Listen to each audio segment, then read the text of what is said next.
Okay, we will start a new topic today, and that is symmetries in classical field theories. Okay.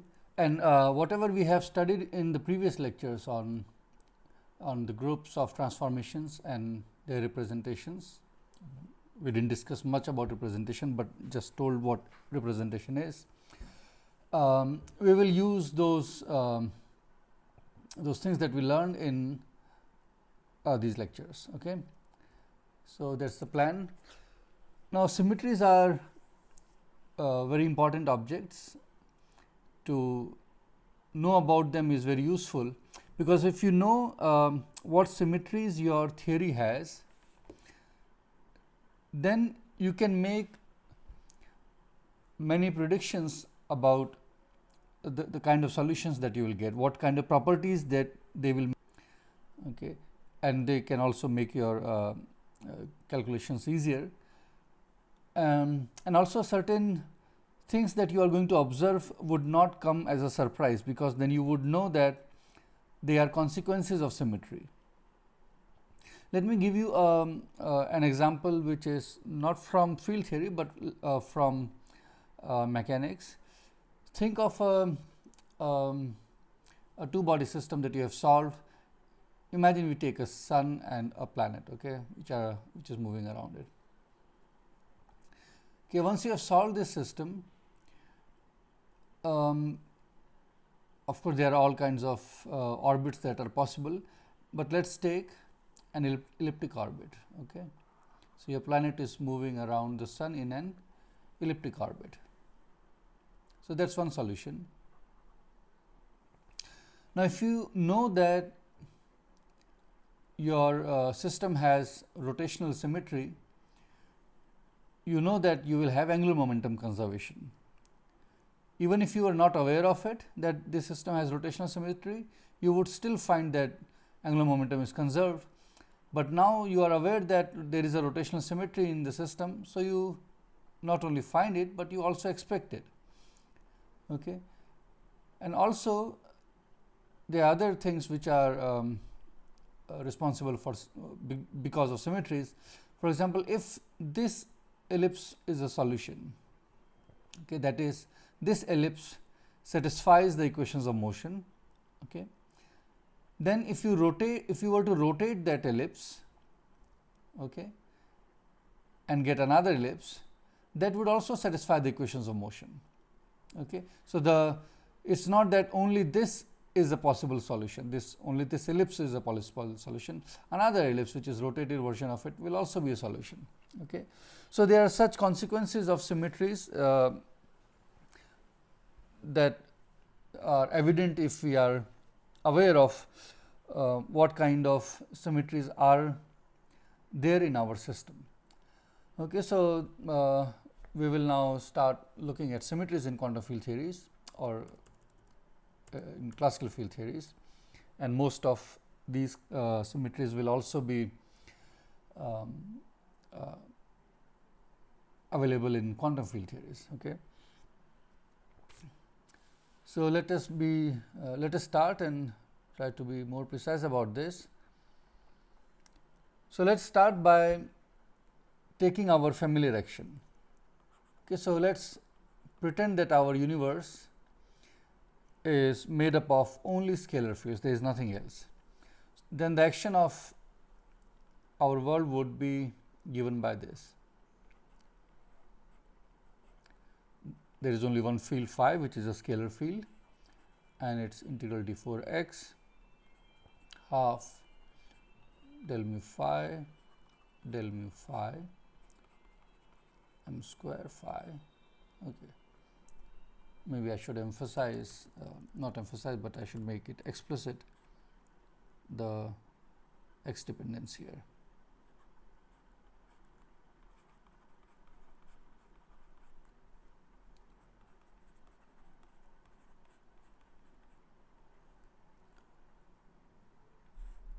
Phi x square, okay, where x is our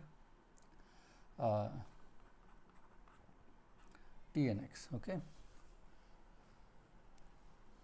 Okay, good. Now, let us look at a transformation.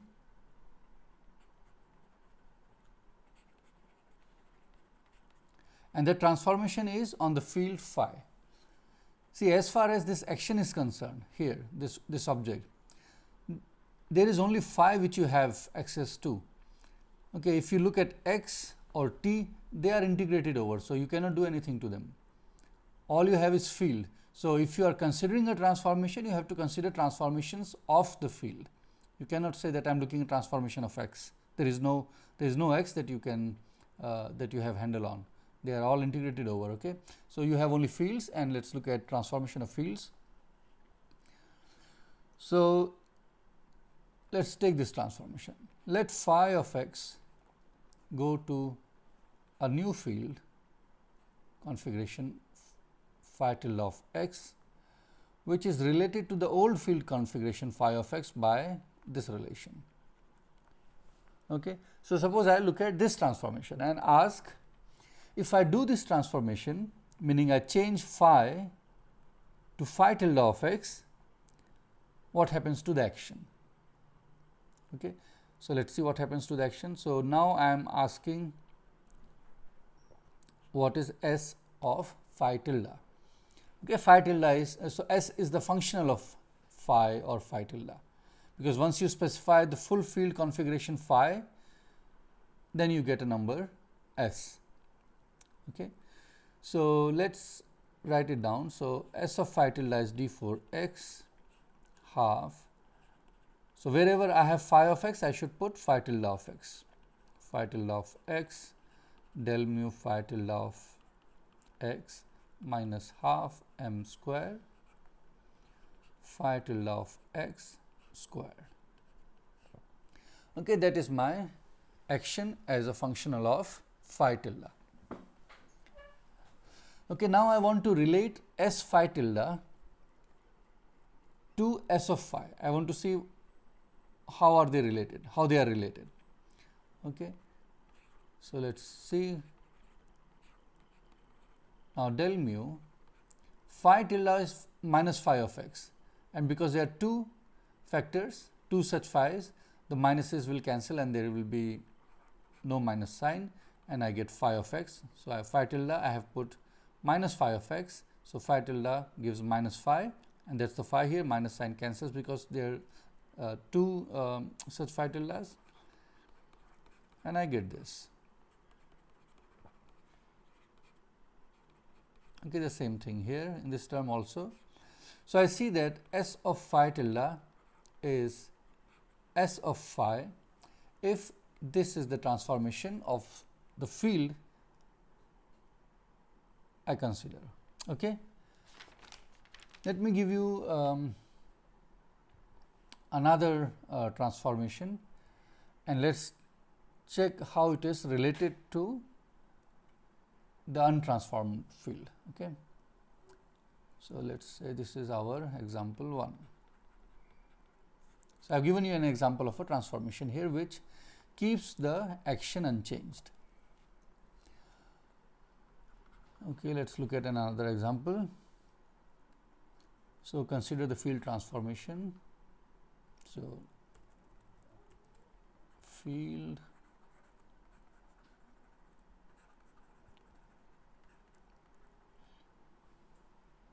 again I want my fields phi's to be transformed to some phi tilde, and the relation between phi tilde and phi is that phi tilde of x is phi of x plus a.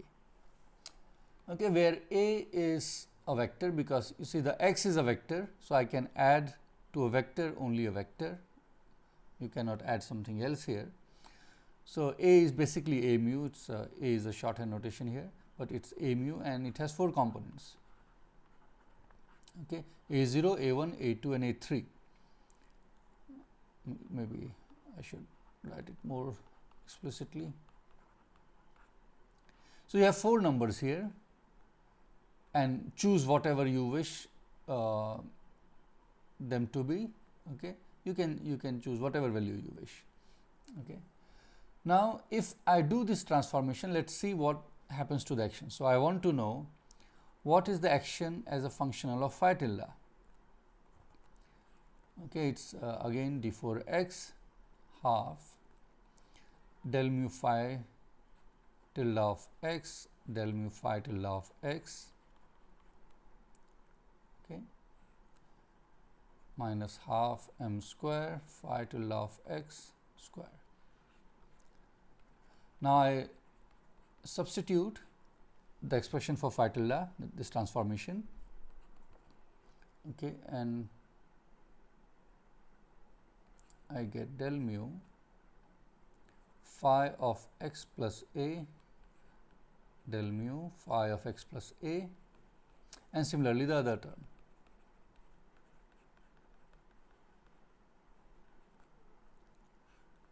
Okay. Okay. Now, note that d4x, I mean x is integrated over, so it is a dummy variable, and I can do a change of variables and go from x plus a to some x prime. So, let us say I define or I change the variable from x to x plus x prime like this. Okay.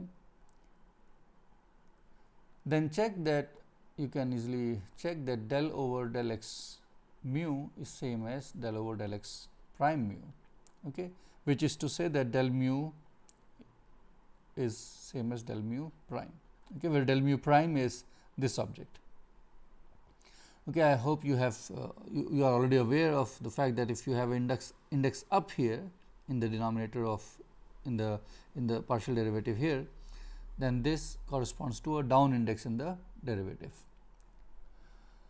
Okay, so with this change of variable, I can write this as, and of course another thing, that d4x will be same as d4x prime. Okay, and here the integration limits are from minus infinity to plus infinity. So if I do that, I get d4x prime half. Now, I am changing x to x prime, so this becomes del mu prime. Sorry, it should have been up here.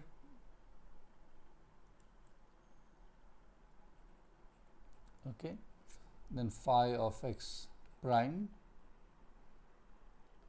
then del mu prime phi of x prime minus half m square phi of x prime squared. Okay, so that is the expression, and this is the same expression as what you had for the Klein-Gordon theory with the field as phi. Okay, you can always of course write x prime as x, just change the name and you can write it like this also. It does not matter, we can stop here as well, there is no need to write this step, but let me write it.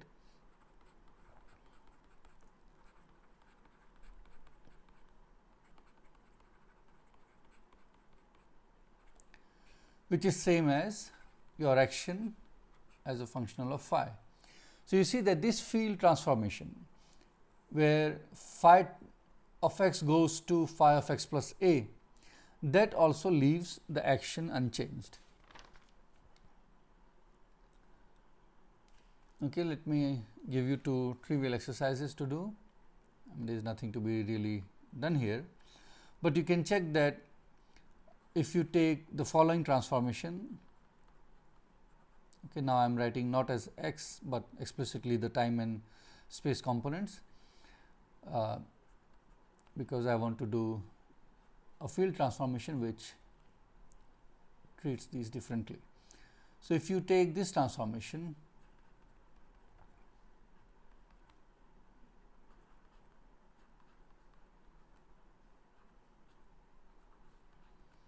or if you take that transform, this one, both of these will keep the action unchanged.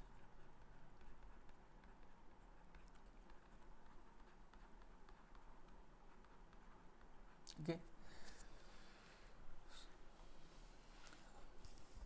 So, this is leave, check that these leave S of, or this, they give you S of phi tilde is equal to S of phi. Okay. So, such transformations that leave the action unchanged after the transformation, they are called symmetry of the action. Okay. So, let me write it down. Transformations or field transformations that leave the action unchanged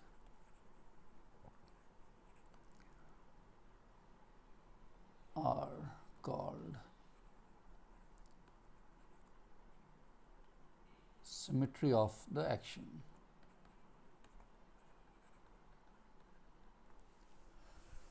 Okay, and these transformations are of course going to be very useful, and that is why we are studying them.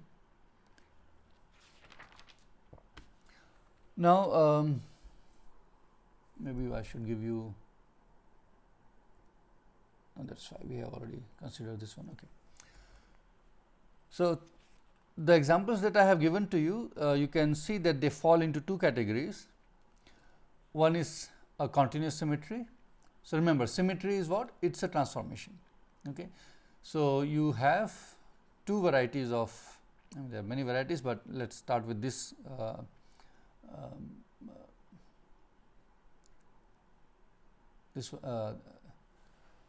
these two varieties. So, one is called continuous symmetry, another is called discrete. So, here for example, this one, this transformation, you have a parameter a which you can change continuously, right. You can take a to be 1, 0, 0.1, 0.2, whatever values you take, you wish, you can take. So, this parameter a, this by saying 0.1, 0.2, I meant I was talking about only one of them, for example, this one. So, of course, there are four numbers, and you can change each of these 4 numbers continuously. Okay. So, your transformation is parameterized by continuous parameters a0, a1, a2 and a3 for this transformation, and this transformation is called a continuous transformation because the transformation can be changed continuously. Okay. So, that is the continuous transformation, and then of course, there can be transformations like this where you do not have any continuous parameter that parameterizes a transformation. So, this transformation there is no parameter here. Okay. It just changes like this, and that is a discrete transformation. Okay. So, your transformations come in two varieties, continuous and discrete. So, let me write what a continuous transformation is.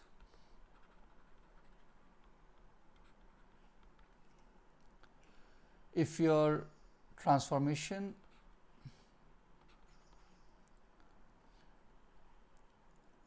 depends on one or more continuous parameters,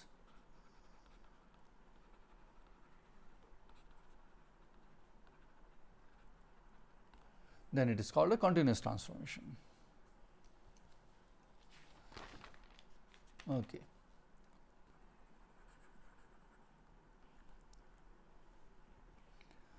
So, I want to take another theory, not the real Klein-Gordon theory, but I want to take a complex a theory of complex scalar fields. Okay. So, imagine that we have a universe which is made up of complex scalar fields. Okay. So, I will denote by phi a complex scalar field which has two parts, a real part and an imaginary part. Okay. So, it is basically two fields, phi r and phi I, and the action is given by the following. Okay. Now, phi is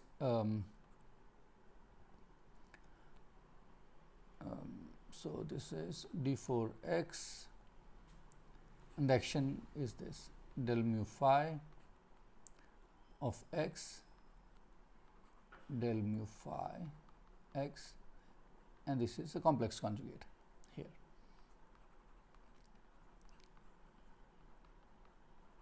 Okay, that is the action of a complex scalar field theory.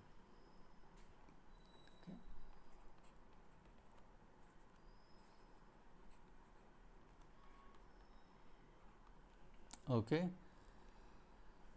Now, I will show you a transformation that is not going to change this action.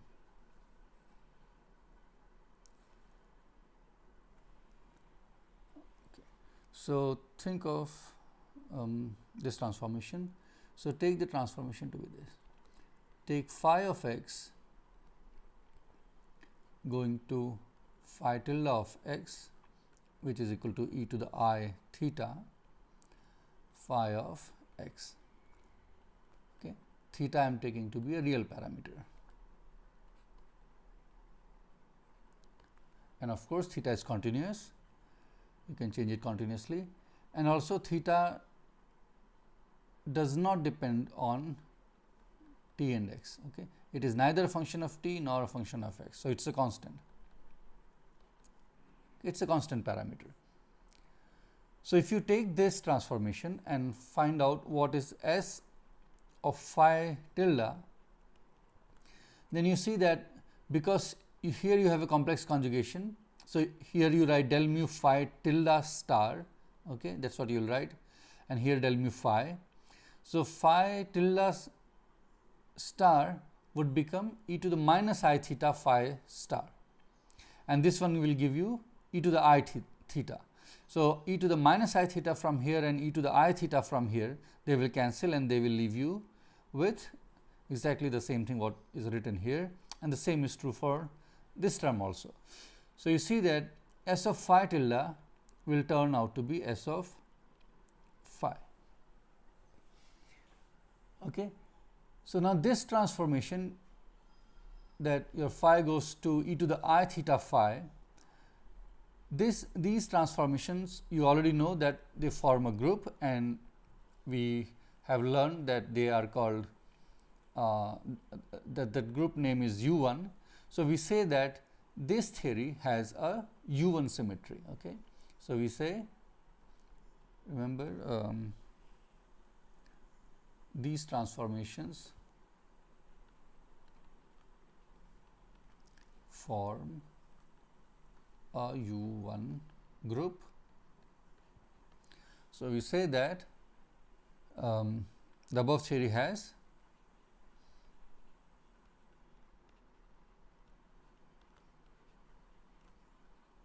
U1 symmetry.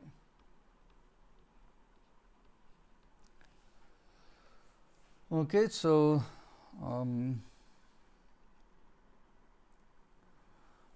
good. Let us take one more example. Now, let us take a different kind of universe where the action is given by the following. Now, I am going to have two fields and both the fields are real. So, I am going to introduce two fields phi 1 and phi 2, and both are real scalar fields.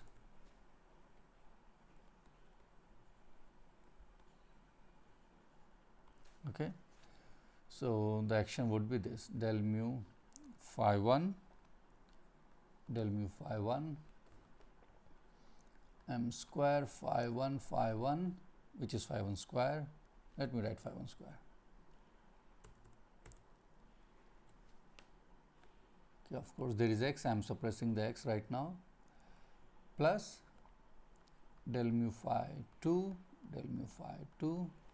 minus, I am taking the same m here,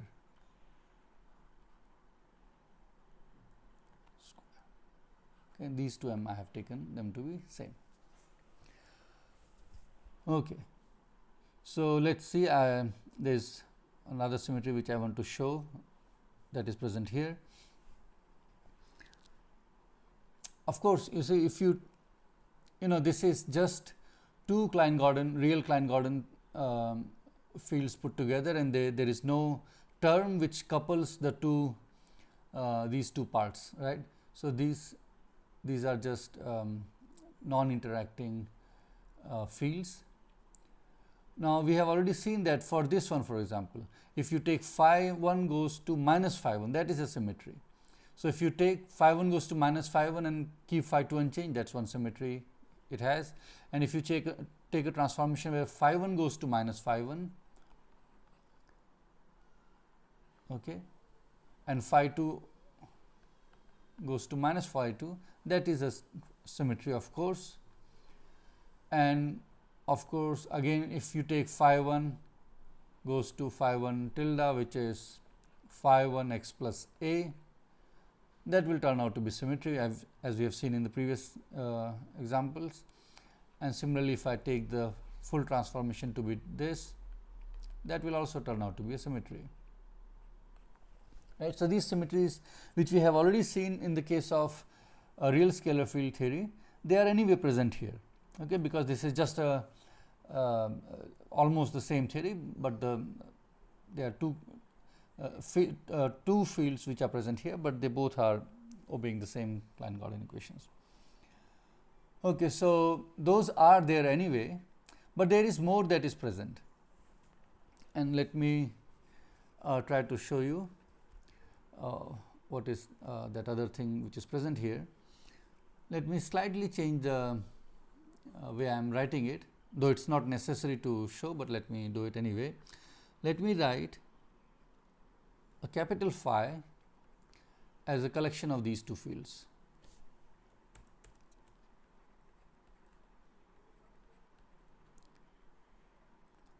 So, I have constructed a column, and that column contains these two fields phi 1 and phi 2, okay, phi 1 x, phi 2 x.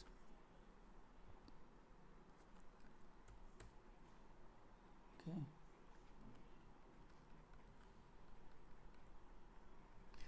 Now, with this notation, I will write the action as the following: d4 x del mu phi transpose, right, because this you have to see as a row now, because row times column will give you this piece. So, del mu phi, okay. These two together give you, sorry, this term gives you these two terms, right, and then you have minus m square, and these two terms will appear like this, phi transpose phi. Okay, I have just rewritten in this way. Now, you see that if I consider this transformation where the field phi, okay, the phi is not one field, it is two fields, but I will call it a field.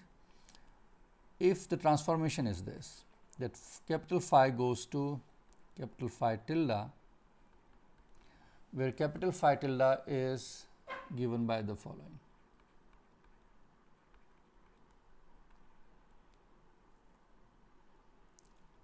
Okay. So, this is a 2 cross 2 matrix,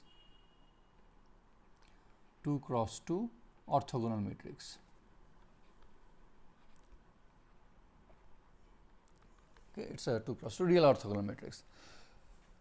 If this transformation I take, then what happens to phi transpose? Then phi transpose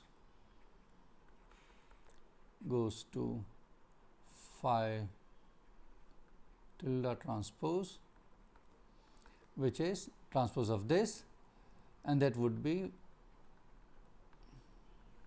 right.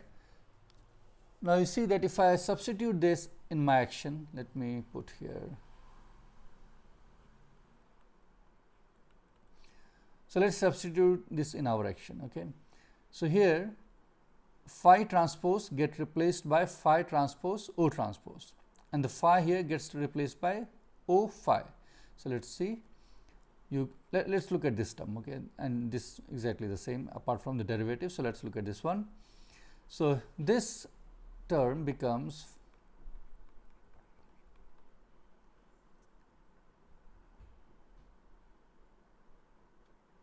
you have to, let me do it slightly slowly, even though I am sure that everyone understands it. I first write down S of phi tilde. And what is that S of phi tilde? That will be d4x del mu phi tilde transpose del mu phi transpose minus m square phi tilde transpose phi tilde. Okay. So, this is the action which we are looking at now, and we want to see how it is related to S of phi. And clearly, phi tilde transpose phi tilde is same as phi transpose phi, because O transpose O is 1 will give you the same thing back. So, this is going to be the same as this one, which means that the action is unchanged under this transformation. Okay. So, we say that this theory has an O2 symmetry. Okay. So, let me write it down. The above theory has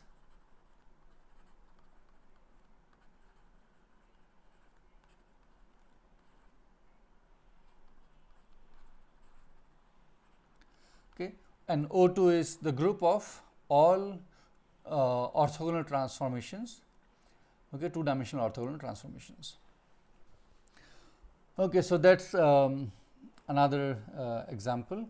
So, this has this symmetry in addition to all the symmetries which I talked about, and maybe there may be more symmetries which I have not said here.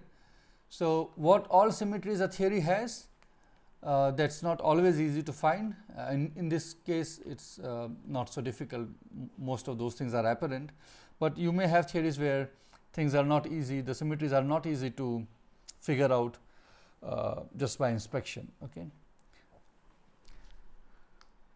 Okay, maybe I should take probably one more example, I think. Okay. At least one, maybe I am going to do more later, but in this video at least one more example I want to take.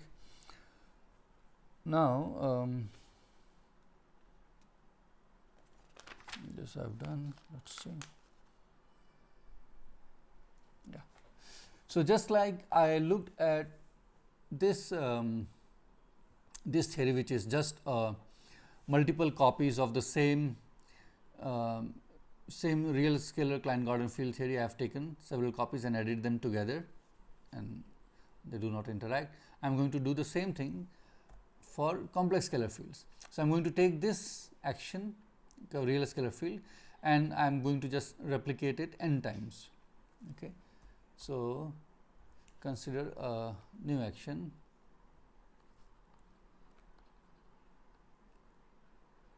where the action is given by the following: del mu phi star x del mu phi x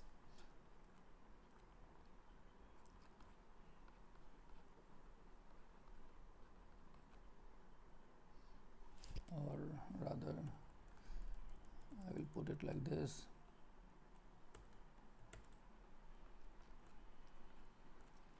del mu phi n star x del mu phi n x. Okay, so I have introduced n fields, phi 1, phi 2, phi 3, so and so forth up to phi n, and I should now write down the mass terms.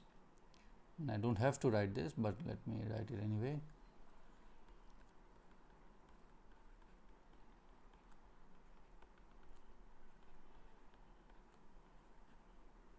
Not del mu x minus now m square phi n x star phi n star. Okay, so that is the action I want to look at. I could have written it down more neatly as this: del mu phi a star and then del mu phi a, and then you have minus m square phi a star and phi a. Okay, and of course, there has to be a summation over a, which I can make explicit here, or we could have used Einstein summation convention as well.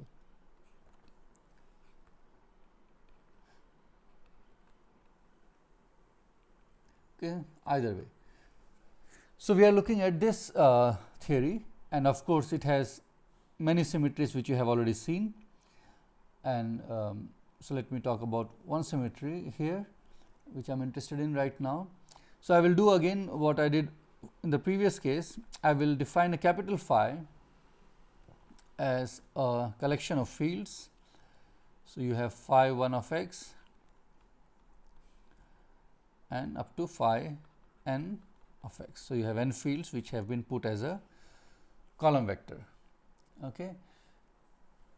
Then, if you look at phi x dagger, okay, that will be just phi 1 star, okay, and up to phi n star. Okay, so that's the dagger puts star and turns the column into row. So that's what you have, and with this note, in this notation, you can write the action as the following. So you can write the action S as a functional of capital phi. Here I should have written S as a functional of phi 1 up to phi n. Okay. So, S of phi is integral d4 x, and what it would be? It would be del mu phi dagger del mu phi. Okay, I hope you agree. And then of course, I have m square phi dagger phi.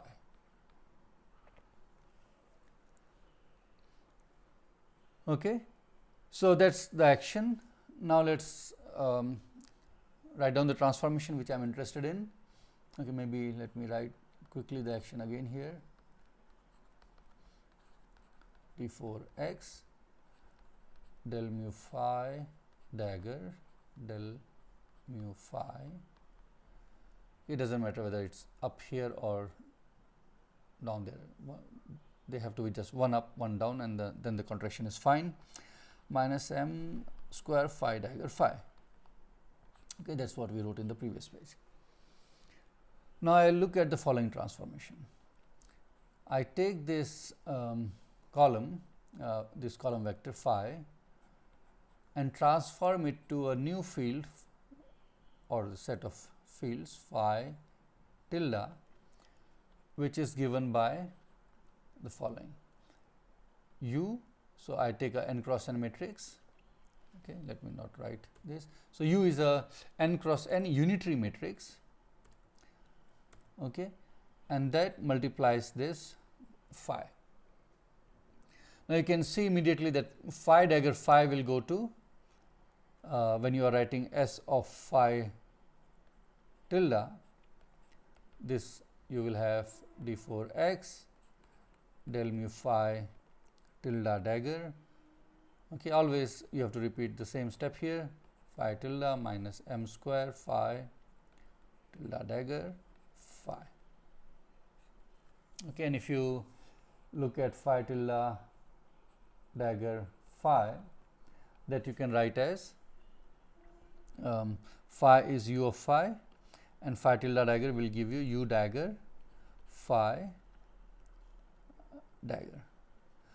And because we are saying that u is unitary, meaning u dagger u is 1, that is what a unitary matrix is, then we get this back as phi dagger phi. Okay. So, from this you can easily conclude that the action of the transform field is the same as the action of the original field.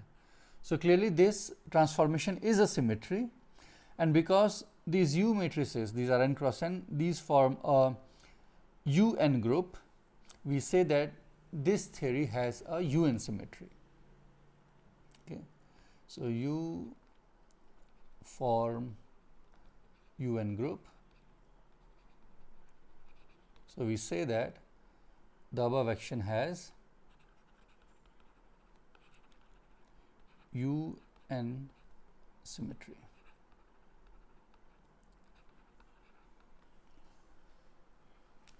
Okay, that's another example. Let's see.